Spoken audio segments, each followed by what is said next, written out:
Hello বন্ধুরা, তোমরা সবাই কেমন আছো? নিশ্চয়ই ভালো আছো। তো আমিও ভালো আছি। তো তোমাদের সঙ্গে একটা ভিডিও শেয়ার করতে এলাম।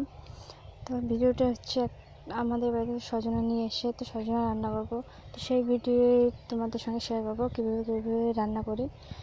তো তোমরা সবাই দেখতে থাকো। তো যে সজনা নিয়ে এসেছি, ভেন্ডি নিয়ে নিচ্ছি, তো তারপর আলু নিচ্ছি। তো এই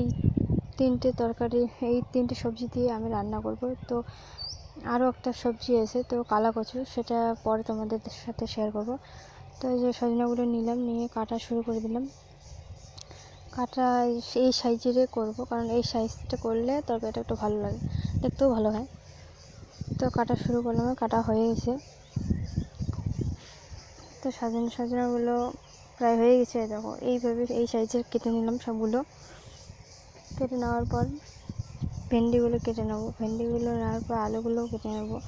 একসঙ্গে ওই রকমভাবে সবগুলো কেটে নেব।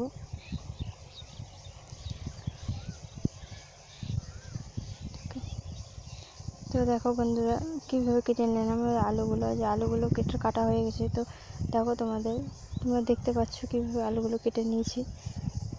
কেটে নেওয়ার পর এই যে কালা কচু দেখতে পাচ্ছ তোমরা সবাই।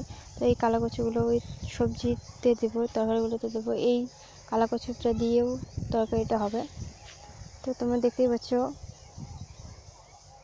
ভেন্ডি, আলু, তারপর সজনাগুলো কেটে নিয়েছি। তা এখন কালো কচুগুলো কেটে নেব। কালো কচুগুলো কাটতেছি। আমি এইদিকে আবার ভাত বসিয়েছি। তো ভাতটা ওইদিকে হচ্ছে, সেই জন্য আমি এইদিকে তরকারিগুলো কাটছি। কাটা প্রায় কমপ্লিট, সব শেষ, কাটা শেষ হয়ে গেছে। তো এখন দেখতেই পাচ্ছ এখন রান্না করবো। তো তেল দিলাম, তেলটা একটু গরম করে নেব। কারণ তেলটা গরম হয়েছে। তো এখন দেখো পেঁয়াজ মরিচ কেটে নিয়েছি কুচি করে, তারপর আদা, জিরে, রসুন বাটা নিয়েছি। তো এখন পাঁচফোড়নটা দিয়ে দেবো তেলটা গরম হয়েছে। পাঁচফোড়নটা দিয়ে দিলাম। পাঁচফোড়নটা একটু পোড়ালো করা লাগবে, কারণ পাঁচফোড়ন পোড়ালো না করলে তরকারিটা একটু স্বাদ হয় না। তো পেঁয়াজ কুচিটা, মরিচ কুচিটা দিয়ে দিলাম। একটু লবণ তার সঙ্গে দেবো, আর লবণটা দিলে পেঁয়াজ কুচিটা সিদ্ধ হয়, ভাজাও তাড়াতাড়ি হয়ে যায়।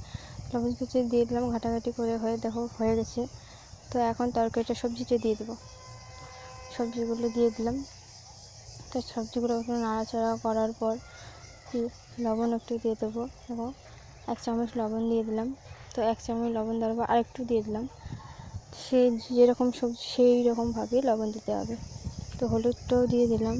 দেওয়ার পর একটু নাড়াচাড়া করে জল দিয়ে ঢেকে দেবো। জলটা দিয়ে দিলাম। এখন সবজিটা একটু ঢেকে দেবো সিদ্ধ হওয়ার জন্য। তো সিদ্ধ হয়ে গেছে এখন যে মশলাটা বেটে রেখেছিলাম ওগুলো দিয়ে দেবো।